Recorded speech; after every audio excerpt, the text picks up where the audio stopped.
this is the very last 5A bread and butter. So, or the very last one that I have that I had already thought of beforehand. There probably are a few others that I have not that I missed, but it is the least important, but still important. It's and it is really cool. It's a good one to know. It's called knitting, or at least I call it knitting. Nobody, as far as I know, it's completely unnamed. So I call it knitting, and it looks like this. You'll see it done a lot. It is a Steve Brown trick. It's been around for a long time. To do it is really easy. It's a real relaxing, good motion, but you can really branch into a lot of other 5A tricks while doing it. And so, so some of the things you'll see people doing, to get it going, you're going to want to actually have it going out. If you're starting it using your left hand or your non-throw hand, you're going to want it on the swinging to the outside, right where it's out here, and you're going to bring it back by pulling up with that hand.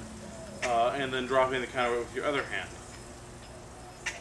And then whenever it's swinging out on whatever side it is, further out, you're going to pull up on whatever hand is closer to it.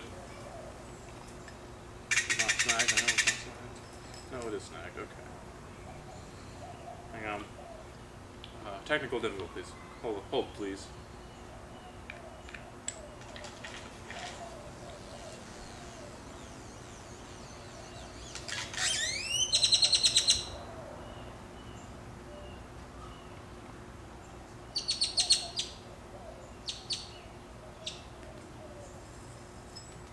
Okay, so the trick itself is very easy, but a lot can be done with it. Some of the first branch offs that were done with it is a little circle, sliding it down, and then into a trapeze. And then the same thing with the other hand, where you can go here and then bam, and then back into it. It is both a starting, a transition, and a freestanding trick. So it is kind of the it's kind of the jack of trades in 5A. So you can go into a lot of stuff with it, but it's a pretty simple trick. It's not going to score very well as a freestanding thing. But it's a really cool little, it has a high movement, and you have a lot of control over its movement, unlike other tricks. It actually, in my opinion, ranks higher than Bee Sting as far as importance, but it's not used as much, so it got bumped down to last place.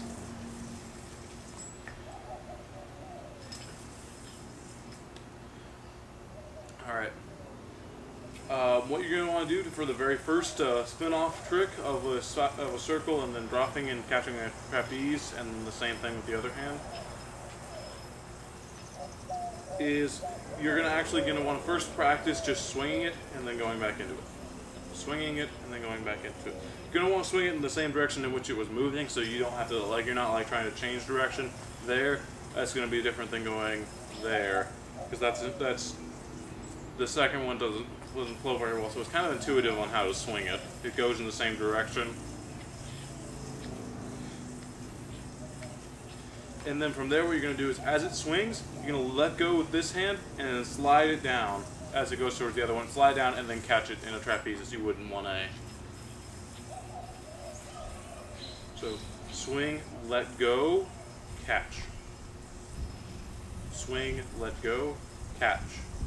And you're going to want to let go. The later you let go, if it's even right here, right there, as you can see at the 7 o'clock, if you let go there, it's going to be probably the best time to actually let it go, because it slides real evenly back into your original starting grip. Okay.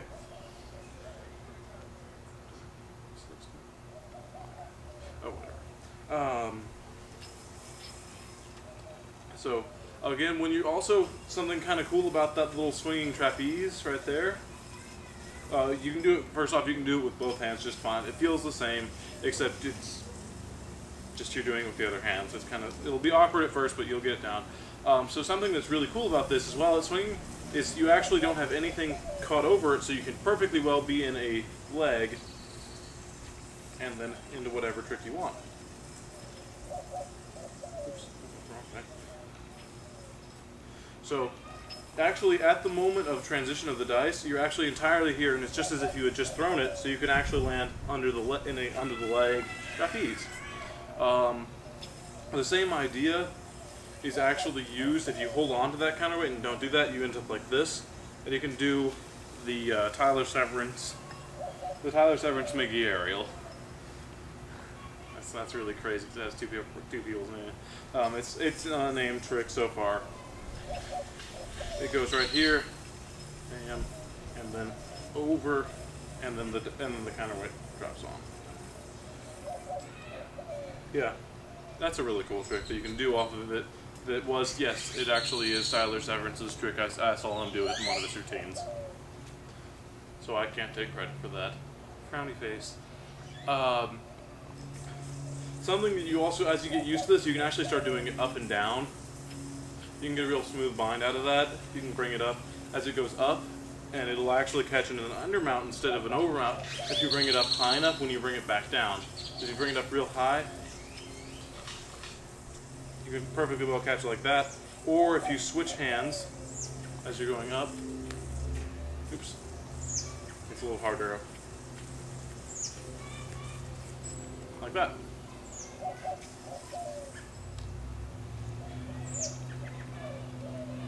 You can even do aerials out of it too. As a side note, as it goes up, you can, as it swings, you can actually just do an aerial right there, and it's kind of jerky, but you can do it nevertheless.